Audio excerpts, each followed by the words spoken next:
ଆଉ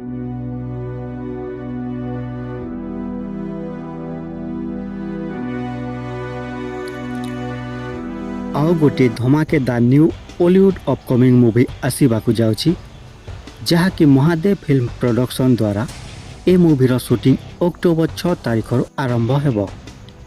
ଏ ମୁଭିର title announcement ହୋଇସାରିଛି, ଯାହାର ଟାଇଟଲ ରଖାଯାଇଛି ମଙ୍ଗଲପୁର ଡାଏରୀ। ମଙ୍ଗଲପୁର ଡାଏରୀରେ ଅମ୍ଲାନ ଦାସ ଲିଡ୍ ଏକ୍ଟର ରହିଛନ୍ତି। ଅମ୍ଲାନଙ୍କ ସହ ନାୟିକା ତୃପ୍ତି ମୀରାମ୍ବିକା ନଜର ଆସିବେ।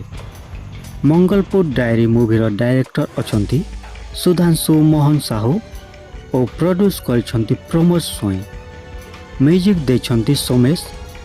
ଏମିତି ନୂଆ ନୂଆ ମୁଭି ଅପଡେଟ୍ ପାଇବା ପାଇଁ ଆମ ଚ୍ୟାନେଲକୁ ସବସ୍କ୍ରାଇବ୍ କରନ୍ତୁ।